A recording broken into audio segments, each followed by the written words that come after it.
الحمد لله نحمده ونستعينه ونستغفره ونؤمن به ونتوكل عليه ونعوذ بالله من شرور أنفسنا ومن سيئات أعمالنا من يهده الله فلا مضل له ومن يضلل فلا هادي له ونشهد أن لا إله إلا الله وحده لا شريك له ونشهد أن سيدنا ونبينا وشفيعنا وحبيبنا ومولانا محمدًا عبده ورسوله أما بعد فأعوذ بالله من الشيطان الرجيم بسم الله الرحمن الرحيم يا أيها الذين آمنوا كتب عليكم الصيام كما كتب على الذين من قبلكم لعلكم تتقون أياما معدودات فمن كان منكم مريضا أو على سفر فعدة من أيام أخر وعلى الذين يطيقونه فدية طعام مسكين فمن تطوع خيرا فهو خير له وأن تصوموا خير لكم إن كنتم تعلمون عن أبي هريرة رضي الله تعالى عنه قال قال رسول الله صلى الله عليه وسلم رب صائم ليس له من صيامه إلا الجوع ورب قائم ليس له من قيامه إلا السهر رواه ابن ماجه. وعن أبي عبيدة رضي الله تعالى عنه قال قال رسول الله صلى الله عليه وسلم الصيام جنة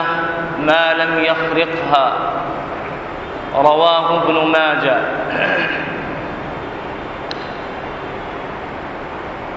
وعن عبد الله بن عمر رضي الله تعالى عنه قال قال رسول الله صلى الله عليه وسلم إن الله وملائكته يصلون على المتسحرين رواه الطبراني.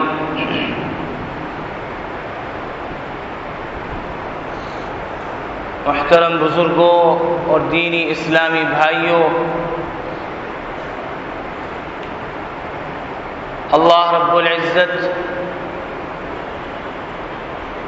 نبی کریم صلی اللہ علیہ وسلم کے فرمان کے مطابق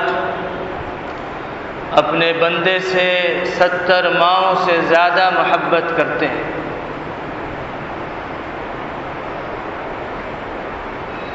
ایک بچے کی معمولی زخم کو اور معمولی تکلیف کو ماں برداشت نہیں کرتی، اور اس کی بے چینی، اس کی بے کلی اور اس کا رات بھر اپنی اولاد کے لیے جاگنا، یہ اس کی رحمت کی دلیل ہے۔ لیکن اس ماں سے 70 گنا زیادہ اللہ اپنے بندے سے محبت کرتا ہے، چنانچہ وہ بہانے سے اپنے بندے کو معاف کرتا رہتا ہے، درگزر کرتا رہتا ہے، بخشش کے پروانے سناتا رہتا ہے، بہانے سے اس کی مغفرت کرتا ہے۔ حدیث میں آتا ہے کہ ایک پھانس چبھ جائے تو اللہ تعالیٰ ایک گناہ معاف کر دیتا ہے، ایک درجہ بلند کر دیتا ہے، اور ایک نیکی اس کے لیے لکھ دیتا ہے۔ مختلف مواقع پر اللہ تعالیٰ اپنے نبی کے ذریعے ہمیں اپنی رحمت کے پروانے سناتا رہا ہے اور ہم سنتے رہے ہیں۔ نبی کریم صلی اللہ علیہ وسلم نے ایک جگہ فرمایا تم سے اگر بتقاضۂ بشریہ کوئی غلطی سرزد ہو جائے، کوئی برائی ہو جائے تو اس کے بعد نیکی کر لو، یہ نیکی اس برائی کو مٹا دے۔ تو یہ اللہ کی رحمت ہی ہے کہ جس نے ہمیں رحمت والے اعمال دیے، اپنی رحمت کو کھینچنے والے اعمال کی طرف اپنے رحمت للعالمین صلی اللہ علیہ وسلم کے ذریعے متوجہ کیا۔ یہ تو سارے سال کی بات ہے، لیکن ایک مہینہ پورا اللہ نے ایسا عطا فرما دیا کہ جس مہینے میں نیکیاں دگنی ہیں، 70 گنا ہیں، اور بہانے بہانے سے اللہ کی طرف سے بخشش کی جا رہی ہے، اور بہانے بہانے سے جنت میں داخل کیا جا رہا ہے، وہ مہینہ رمضان کا مہینہ ہے۔ اللہ رب العزت نے ہر عمل کے بدلے میں کوئی انعام رکھا، لیکن خاص روزے کے لیے فرمایا الصوم لی وانا اجزی بی، روزہ میرے لیے ہے اور میں ہی اس کا بدلہ دوں گا۔ تو سوچئے بادشاہ، شاہنشاہ اپنے مقام کے حساب سے جو انعام دے گا وہ کتنا اعلیٰ اور کتنا قیمتی ہوگا، کتنا پائیدار ہوگا۔ اور صوفیہ کرام نے اس روایت کو یوں پڑھا ہے الصوم لی وانا اجزی بی، روزہ میرے لیے ہے اور میں اپنے آپ کو اپنے بندوں کے بدلے، روزے کے بدلے میں اپنے آپ کو اپنے بندوں کو دے دوں گا، گویا پورا کا پورا میں ان کا ہو جاؤں گا، ان سے راضی ہو جاؤں گا۔ یہ روزے ایسا نہیں ہے کہ صرف اس امت پہ فرض کیے گئے، اگر صرف اس امت پہ فرض کیے جاتے تو یہ امت شاید اس کو اپنے لیے مشکل سمجھتی اور مشقت کا باعث سمجھتی۔ اللہ رب العزت نے تسلی دی امت محمدیہ کو اور فرمایا یا ایھا الذین آمنوا، اے ایمان والو، کتب علیکم الصیام، تم پر روزے فرض کیے گئے، کما کتب علی الذین من قبلکم، جس طرح تم سے پہلوں پر روزے فرض کیے گئے تھے۔ چنانچہ یہ روزے صرف اس امت کی خصوصیت نہیں ہے، ہاں مہینہ اور تعداد تو اس امت کی خصوصیت ہے، لیکن روزوں کی فرضیت حضرت آدم علیہ السلام سے اسی طرح چلی آ رہی ہے جس طریقے سے نماز کی فرضیت حضرت آدم علیہ السلام سے نبی کریم صلی اللہ علیہ وسلم تک چلی آئی۔ البتہ طریقہ کار میں اختلاف رہا، اللہ رب العزت نے ہر امتی کے روزے کو الگ انداز سے فرض کیا، الگ تعداد میں فرض کیا، الگ ایام میں فرض کیا، نماز کی رکعتوں کو اور نماز کے انداز کو گزشتہ امتوں پر الگ انداز سے فرض کیا، لیکن فرض تھا۔ اور فرمایا لعلکم تتقون، یہ روزے اس لیے فرض کیے گئے ہیں تاکہ تم پرہیزگار بن جاؤ۔ چنانچہ روایات سے معلوم ہوتا ہے کہ جب انسان کھانا پینا اپنی خواہش کو چھوڑ دیتا ہے تو اس کا نفس کنٹرول میں آ جاتا ہے۔ جب نفس کنٹرول میں آتا ہے تو انسان میں خود بخود پرہیزگاری پیدا ہو جاتی ہے، خود بخود نمازوں، فرائض اور واجبات کا اور نیکی کاموں میں سبقت کا اہتمام پیدا ہو جاتا ہے۔ چنانچہ نکاح سے متعلق آپ دیکھیے نبی کریم صلی اللہ علیہ وسلم فرماتے ہیں کہ جو حقوق زوجیت کی طاقت نہیں رکھتا اس کے ذمے روزہ ہے، اسے چاہیے کہ وہ روزہ رکھے، کیونکہ روزہ اس کی شہوت کو ختم کرے گا۔ تو معلوم ہوا کہ جب انسان روزہ رکھ لیتا ہے تو اس کی شہوت، خواہشات، کھانا پینا جب رک جاتا ہے تو سب رک جاتا ہے اور پھر نیکی کی طرف رغبت بڑھ جاتی ہے۔ تو روزوں کی فرضیت کا مقصد یہ ہے کہ سارا سال انسان 11 مہینے اپنی خواہشات کی پیروی کرتا رہا، جائز ناجائز میں تمیز کو مٹائے رکھے رہا اور اللہ کی نافرمانی کرتا رہا اور بغیر تقوی کی زندگی، اللہ کے لحاظ کے بغیر زندگی گزارتا رہا۔ اب یہ روزوں کا مہینہ جو دیا گیا ہے، یہ اس لیے دیا گیا تاکہ تم متقی بن جاؤ، تاکہ تم اللہ کے احکامات کا لحاظ رکھنے لگو، تاکہ تمہارے نبی کریم صلی اللہ علیہ وسلم کی تعلیمات ایک روشن راستے کی اور رہنمائی کا ذریعہ بن جائے۔ اور فرمایا ایام معدودات، چند دن ہیں گنتی کے۔ پھر فرمایا فمن كان منكم مريضا او على سفر فعدة من ایام اخر۔ اللہ رب العزت کی یہ رحمت ہی ہے کہ اللہ رب العزت نے مریض اور مسافر دونوں کے لیے روزوں کی پابندی کو لازمی قرار نہیں دیا۔ فرمایا کہ جو تم میں سے مریض ہے یا مسافر ہے، سفر پر سوار ہے، سفر پر سوار، اس کی تفسیر علماء نے یہ فرمائی کہ ایسا سفر ہو کہ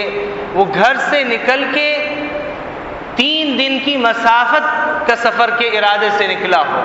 اور 48 میل جس کی مقدار متعین کی گئی ہے، اتنی مقدار میں نکلا ہو تو وہ مسافر ہے۔ 15 دن سے کم ہو، مختلف بستیوں شہروں کا سفر ہو، گویا سفر ہی کی حالت میں چاہے درمیان میں کچھ مقدار آرام کر لے، لیکن فرمایا کہ اس کے لیے گنجائش ہے کہ فعدۃ من ایام اخر، وہ بعد میں چند دن جو ہے ان کی تعداد شمار کر کے وہ روزے رکھے۔ اور فرمایا وعلی الذین یطیقونہ فدیۃ طعام مسکین۔ اس کا بلا تکلف ترجمہ مفسرین نے یہ فرمایا کہ جو لوگ روزے کی طاقت رکھتے ہیں اور پھر بھی روزہ نہیں رکھتے تو ان کے ذمہ یہ ہے کہ فدیہ۔ تو یہ آیت اس وقت نازل ہوئی جبکہ گنجائش دی گئی تھی کہ روزہ رکھنا ہو تو ٹھیک ہے اور نہ رکھنا ہو، مشقت محسوس کرے، دل نہیں چاہ رہا تو گنجائش ہے کہ پھر وہ فدیہ دے دے۔ لیکن بعد میں جو آیت نازل ہوئی فمن شہد منکم الشہر فلیصم،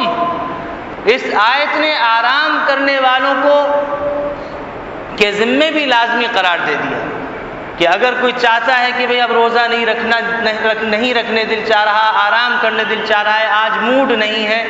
تو اب ان کے لیے گنجائش نہیں ہے، صرف مریض اور مسافر ان کے لیے گنجائش باقی رکھی گئی، لیکن صحت مند و تندرست اور آزاد اور مسلمان افراد کے لیے کوئی گنجائش نہیں۔ اب وہ ہر حال میں ان کو روزہ رکھنا ہے۔ چنانچہ نبی کریم صلی اللہ علیہ وسلم نے فرمایا اگر کوئی شخص بلا عذر رمضان کا روزہ چھوڑ دیتا ہے، اب وہ ساری زندگی بھی روزے رکھتا رہے تو اس کا بدل نہیں ہو سکتا، اتنا عظیم اس کا اجر ہے۔ اور فرمایا ففدیۃ من صیام ففدیۃ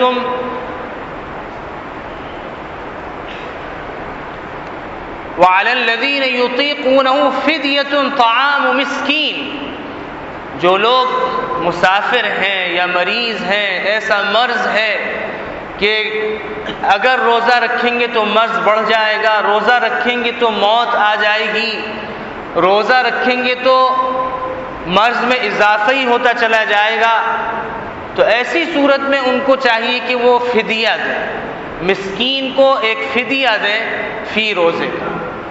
اور اس فدیے کی جو مقدار متعین کی علماء نے، فقہاء نے، وہ ہے 2.25 سیر گندم، نصف سا، 2.25 سیر گندم وہ صدقہ کرے، فدیہ دے مستحقین کو۔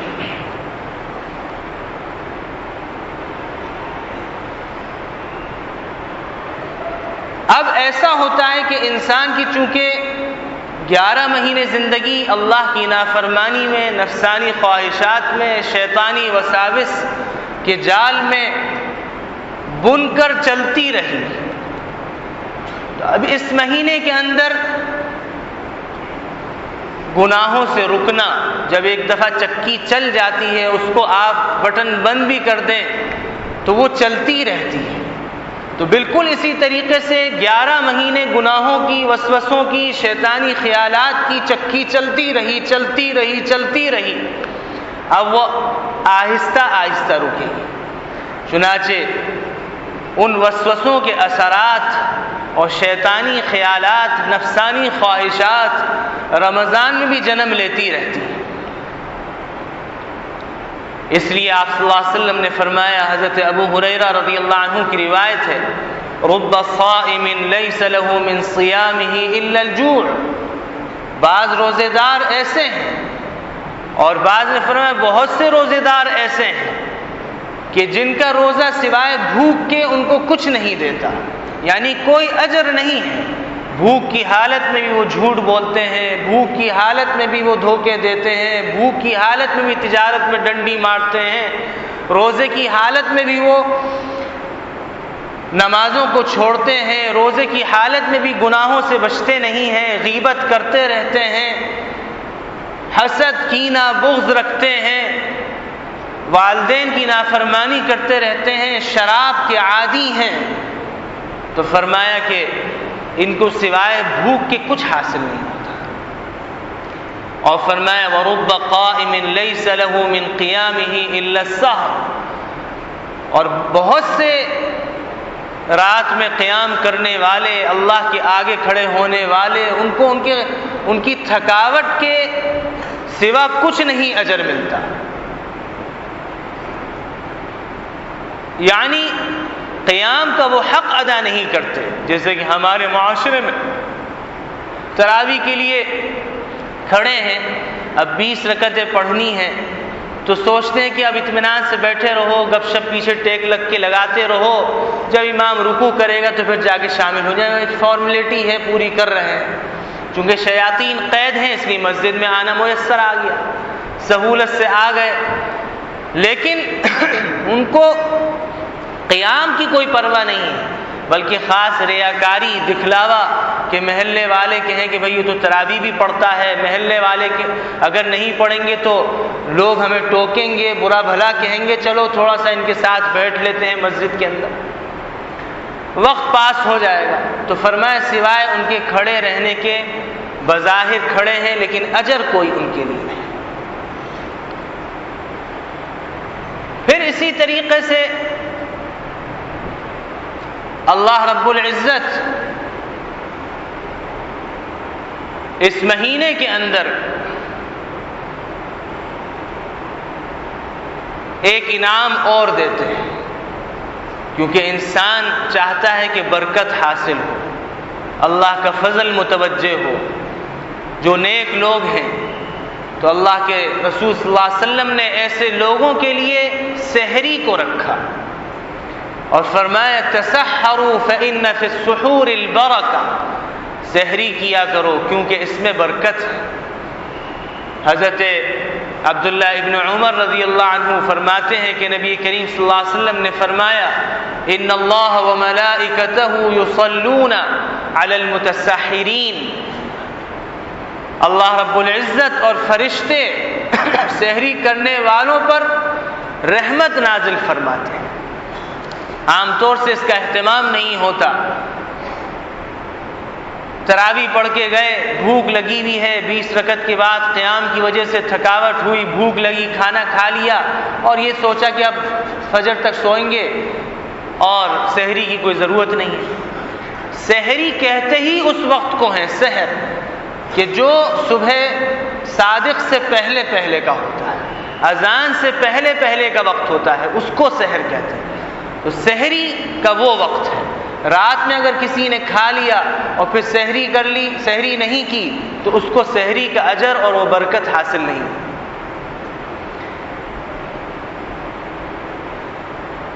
اسی طرح رمضان المبارک میں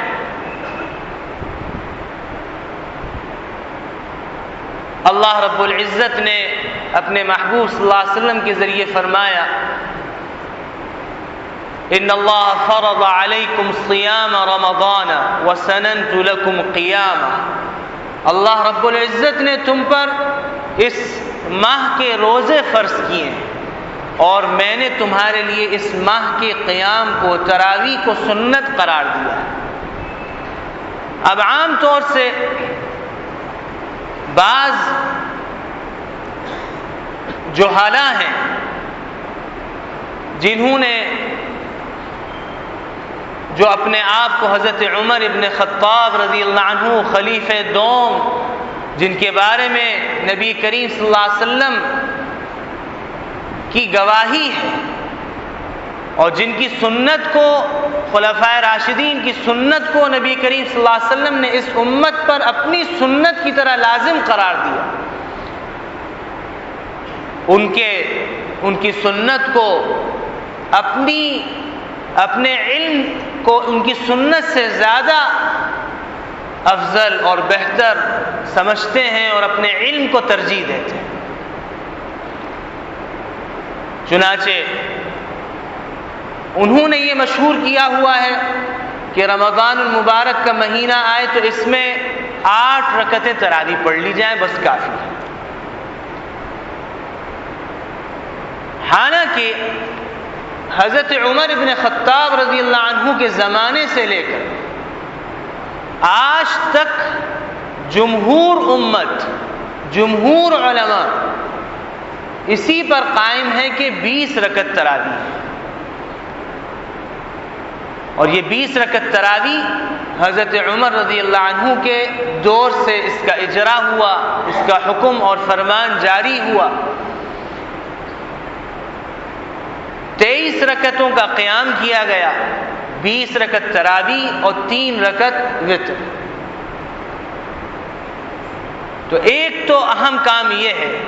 کہ اس رمضان مبارک میں روزوں کے بعد قیام ہے، اور وہ ہے تراویح کا قیام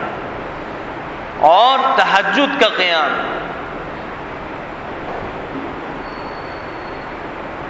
اور چونکہ نبی کریم صلی اللہ علیہ وسلم سے اس تراویح کی تعداد منقول نہیں ہے، اس لیے یہ کہنا کہ 8 رکعتیں ہیں یہ درست نہیں، اور کہنا 20 رکعتیں ہیں یہ اس لیے درست ہے کہ حضرت عمر رضی اللہ عنہ کی سنت کو آپ صلی اللہ علیہ وسلم نے اپنی سنت قرار دیا، اپنی سنت کی طرح اپنے خلفائے راشدین کی سنتوں کو لازمی قرار دیا اور فرمایا علیکم بسنتی وسنت الخلفاء الراشدین المہدیین عضوا علیہا بالنواجذ، تم پر میری سنت لازم ہے، میرے خلفائے راشدین، ہدایت یافتہ راہ دکھلانے والے خلفاء کی سنت تم پر لازم ہے، تم ان کو مضبوطی سے تھامے رکھنا۔ چنانچہ حضرت عمر رضی اللہ عنہ کے دور سے ایک کثیر تعداد صحابہ کی موجود ہے، فقہائے صحابہ موجود ہیں، لیکن کسی نے حضرت عمر رضی اللہ عنہ کے اس حکم پر نکیر نہیں کی، کوئی اختلاف نہیں کیا۔ تو معلوم ہوا کہ 20 رکعت تراویح کا ایک تو اہتمام کرنا ہے، نمبر 2 روزہ، سحری اور پھر 20 رکعت تراویح، یہ 3 چیزیں ہیں جو اہم ہیں رمضان مبارک میں، اور تینوں چیزوں کے عوض میں انسان برکتیں حاصل کرتا ہے، حاصل کر سکتا ہے، سمیٹ سکتا ہے اور اللہ کی رحمت کو اپنی طرف متوجہ کر سکتا ہے۔ جبکہ پہلا عشرہ اللہ کی رسول صلی اللہ علیہ وسلم نے فرمایا رحمت ہی رحمت ہے، اولہ رحمہ، پہلا عشرہ رحمت ہی رحمت ہے، اس میں اس چیز کا اہتمام ہو تو اللہ کی رحمت ٹھاٹے مارتے سمندر کی طرح یہ سمجھانے کے لیے، ورنہ تو اس قدر رحمت اتر رہی ہوتی ہے اس وقت کہ انسان اگر دیکھ لے تو ساری چیزیں چھوڑ دے، اس رحمت کی طرف متوجہ ہو جائے، اس سمیٹنے کی طرف متوجہ ہو جائے۔ تو پورے عشرے کو رحمت ہی رحمت قرار دیا، اور پھر یہی نہیں بلکہ درمیانی عشرے کو فرمایا مغفرت، اور آخری عشرے کو فرمایا جہنم سے خلاصی ہے۔ رحمت کو سمیٹا، اللہ کی رحمت، اللہ کے رحم کو اپنی طرف متوجہ کیا، اللہ کو رحم آیا، اللہ نے مغفرت کے پروانے سنانا شروع کر دیے۔ اب مغفرت ہو گئی تو اب ظاہر جہنم سے خلاصی ہے اور جنت میں داخلہ۔ تو آخری اشرا جہنم سے خلاصی۔ عام طور سے لوگ اہتمام یوں نہیں کرتے کہ ہم نے 3 دن میں، 6 دن میں، 10 دن میں، 15 دن میں یا 21، 23، 25 دن میں قرآن ختم کر لیا، اب تراویح کی ضرورت نہیں۔ حالانکہ قرآن مجید کا ختم مستقل ایک سنت ہے، تراویح مستقل الگ ایک سنت ہے۔ یہ دونوں سنتیں الگ الگ ہیں اور دونوں ضروری ہیں۔ تو ایک تو اس بات کا اہتمام ہو کہ تراویح ہو، اور دوسرا اس بات کا اہتمام ہو کہ قرآن مجید کامل سنا جائے، اور تیسرا اس بات کا اہتمام ہو کہ تراویح چاند دیکھ کر شروع ہو اور چاند دیکھ کر ختم ہو، پوری 29 تراویح پڑھی جائے، یا ایک دن بڑھ جائے تو 30 تراویح پڑھی جائے۔ اب چاہے وہ 10 دن میں ختم کر لے اور پھر اکیلے الم ترا کیف پڑھ لے، آخری 10 تراویح، سورت تراویح جن کو کہا جاتا ہے، 10 سورتیں اکیلے بھی پڑھ سکتا ہے، جماعت سے بھی پڑھ سکتا ہے۔ لیکن افسوس کی بات ہے کہ وہ نوجوان کہ جس کے بارے میں نبی کریم صلی اللہ علیہ وسلم کا یہ ارشاد ہے کہ قیامت کے دن 7 قسم کے افراد اللہ کے عرش کے سائے تلے ہوں گے، ان میں ایک شاب نشأ فی عبادت اللہ، وہ نوجوان جس کی زندگی عبادت میں گزری، عبادت میں پروان چڑھی، لیکن آج وہ نوجوان کرکٹ کے میلے سجا رہا ہے، وہ نوجوان کھیل کے میدان سجا رہا ہے، وہ نوجوان کھیل کود میں سبقت کر رہا ہے، اور اللہ کے رسول ایسی عظیم بشارت دے رہے ہیں جس کا اندازہ آنکھ بند ہونے کے بعد ہوگا۔ اتنی فضیلتیں جس مہینے کی ہوں، اس مہینے کے پہلے عشرے میں جس کے بارے میں اللہ کے رسول صلی اللہ علیہ وسلم نے فرمایا کہ رات میں ایک گھڑی، ہر رات میں ایک گھڑی ایسی ہے جس میں دعا قبول ہوتی ہے، اور فرمایا افطار کے وقت روزے دار کی دعا قبول ہوتی ہے۔ لمحے لمحے پہ رحمت اللہ کی متوجہ ہو رہی ہے، لیکن وہ روزے کی حالت میں ٹائم پاس کرنے کے لیے عصر سے مغرب کرکٹ کھیل رہا ہے، پھر تراویح چھوڑ کے عشاء سے فجر تک کرکٹ کھیل رہا ہے، اور پھر افسوس در افسوس ذمہ داران بجائے یہ کہ حوصلہ شکنی کریں، وہ حوصلہ افزائی کرنے کے لیے ان کے ساتھ پہنچتے ہیں اور ٹورنامنٹ کے اختتام پر اپنے ہاتھوں سے ان میں انعامات تقسیم کرتے ہیں۔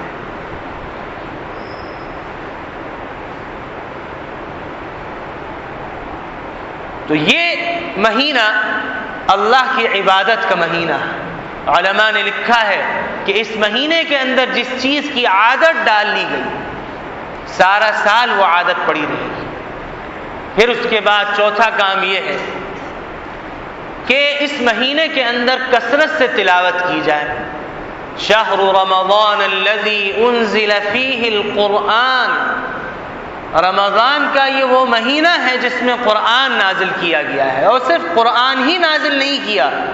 کیا گیا بلکہ صحف ابراہیم و موسیٰ، ابراہیم اور موسیٰ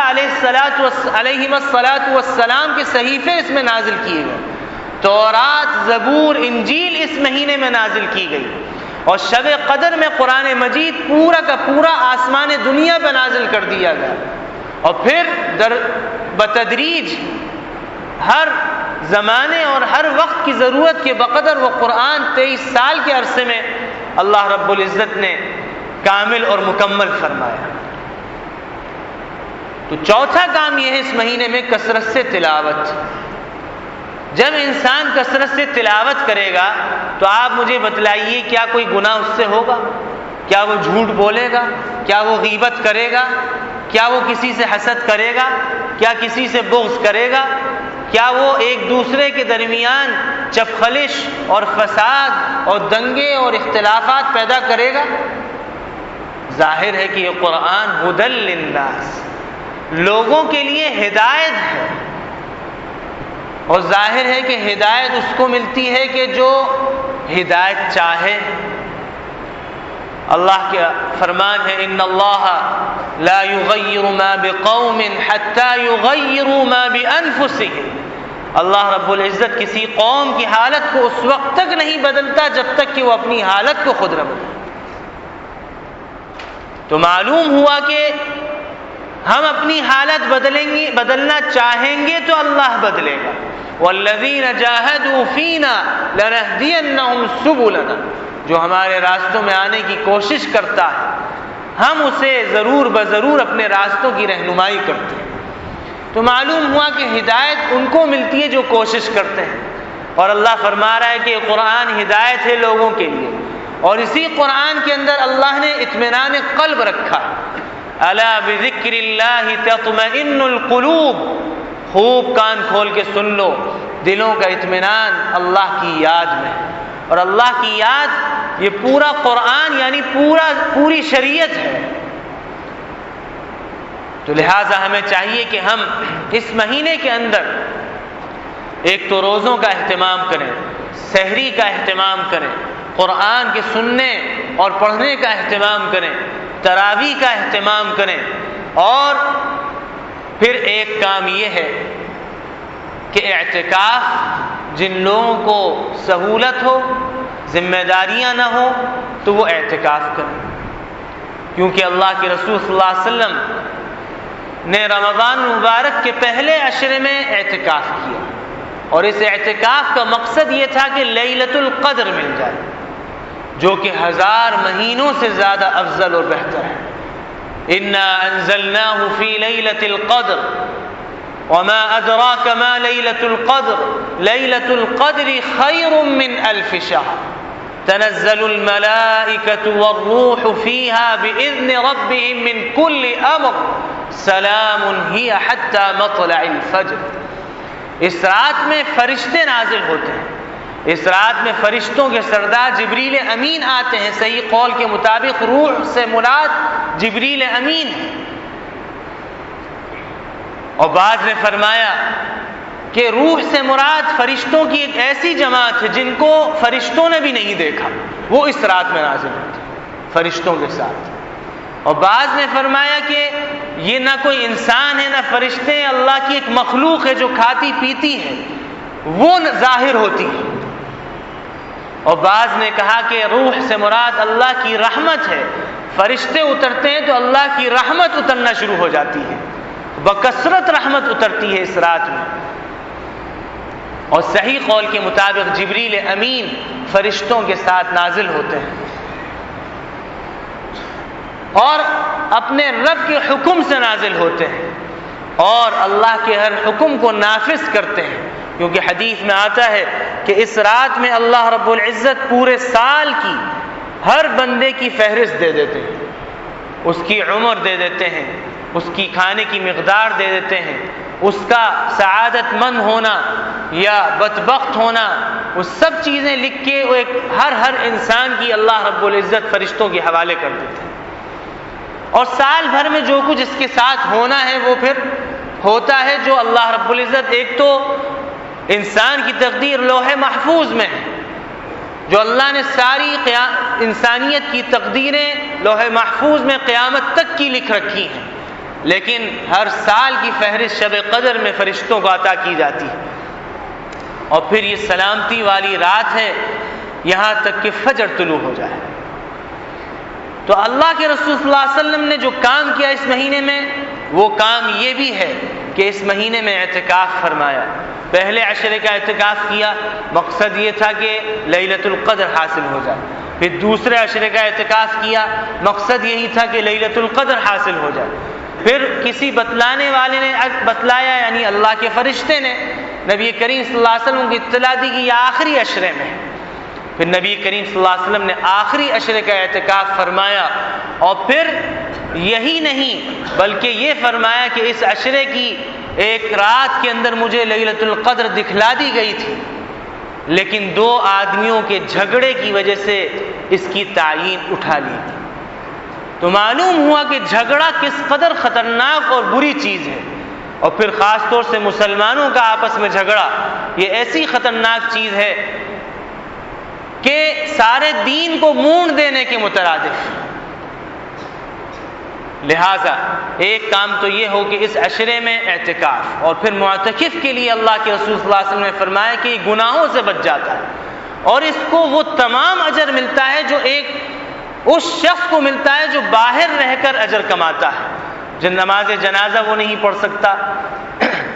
نماز جنازہ کے لیے وہ مسجد سے باہر نہیں جا سکتا، مریض کی تیمارداری کے لیے وہ باہر نہیں جا سکتا، دوسروں کی مدد کے لیے وہ باہر نہیں جا سکتا، جہاد فی سبیل اللہ کے لیے وہ باہر نہیں جا سکتا، وہ تبلیغ و دین نشر و اشاعت کے لیے باہر نہیں جا سکتا، لیکن اس کو وہ تمام اجر ملتا ہے اعتکاف میں رہ کر جو کرنے والے کو ملتا ہے۔ تو ایک تو یہ ہے، اور پھر فرمایا کہ اس لیلۃ القدر کو طاق راتوں میں تلاش کرو، 21ویں، 23ویں، 25ویں اور 27ویں اور 29ویں۔ تو معلوم ہوا کہ یہ رات کسی ایک رات کے ساتھ مخصوص نہیں ہے، بلکہ یہ 21ویں میں بھی ہو سکتی ہے۔ یہ ایک روایت میں آتا ہے کہ آپ صلی اللہ علیہ وسلم نے نشانیاں بتلائیں کہ یہ رات ذرا ٹھنڈی ہوتی ہے، اور صبح کی جو روشنی ہوتی ہے، سورج جو طلوع ہوتا ہے تو سورج ایک ٹکیا کی مانند ہوتا ہے، اور سمندر کے پانی میں مٹھاس ہوتی ہے۔ یہ نشانیاں بتلائیں۔ تو آپ صلی اللہ علیہ وسلم نے 21ویں رات کو، جب ایک صحابی فرماتے ہیں کہ اعتکاف کی حالت تھی، 21ویں شب تھی، آپ صلی اللہ علیہ وسلم نے جب پیشانی اٹھائی تو آپ صلی اللہ علیہ وسلم کے پیشانی پہ تری لگی ہوئی تھی، جس سے معلوم ہوا کہ یہ شاید شب قدر ہے۔ تو معلوم ہوا 21ویں کو بھی شب قدر ہو سکتی ہے، 23ویں کو بھی ہو سکتی ہے، 25ویں کو بھی ہو سکتی ہے، 27ویں اور 29ویں کو بھی ہو سکتی ہے۔ لہذا خاص یہ کر لینا کہ 27ویں ہی کو جاگنا ہے، اور پھر صرف جاگنا ہے، مستی کرنی ہے، روڈ ماسٹری کرنی ہے اور بدماشی خرمستیاں کرنی ہے، یہ مقصد نہیں ہے جاگنے کا۔ جاگنے کا مقصد یہ ہے کہ جتنی استعداد ہے، جتنی طاقت ہے، اتنا جاگ کے اللہ کو منایا جائے، اس سے خوب مانگا جائے، خوب گڑ گڑا کے اللہ سے اپنے لیے، اپنے شہر، اپنے ملک کے لیے مانگا جائے، یہ ہے مقصد۔ اور پھر یہ بھی ہے اس رات کی، اس عشرے کے اندر، کہ اس عشرے میں کے اختتام پر اللہ رب العزت ایک رات عطا فرماتے ہیں، جس رات کا نام لیلۃ الجائزہ ہے، انعام کی رات، جو عید کی رات ہے۔ اس انعام کی رات کے اندر بھی جاگنا اور اللہ کی عبادت کرنا، اللہ سے مانگنا، یہ تمام چیزیں اس کے لیے، ایک بندے کے لیے، ایک مسلمان کے لیے خیر سے خالی نہیں۔ لہذا ضرورت اس بات کی ہے کہ ہم جو چند گھڑیاں ابھی رہ گئی ہیں رمضان مبارک کے آنے کی، اس میں ہم رمضان کی بھرپور تیاری کریں، اور اس تیاری کے لیے یہ ہے کہ ہم ابھی سے قرآن مجید کی تلاوت، ابھی سے جھوٹ بولنا چھوڑ دیں، ابھی سے غیبت کرنا چھوڑ دیں، ابھی سے لڑنا جھگڑنا چھوڑ دیں، ابھی سے دلوں کو ایک دوسرے سے پاک صاف کر لیں، ایک دوسرے سے جھگڑے کو ختم کر لیں، ایک دوسرے سے دل کو ملا لیں، اور ناچاقیوں کو ختم کر لیں، اور صلہ رحمی کو قائم کریں، خاندان میں جو رشتے ناطے ٹوٹے ہوئے ان کو جوڑیں، اور آپس میں شیر و شکر ہو جائیں، اور اسی طریقے سے جتنے نیک اعمال ہیں ان کو کریں، اور جتنی برائیاں ہیں ان سے روکیں، جس کا نتیجہ یہ ہوگا کہ جب رمضان شروع ہوگا تو ہم اس کے اثرات بھرپور طریقے سے محسوس کریں گے، اللہ کی رحمت کو اپنی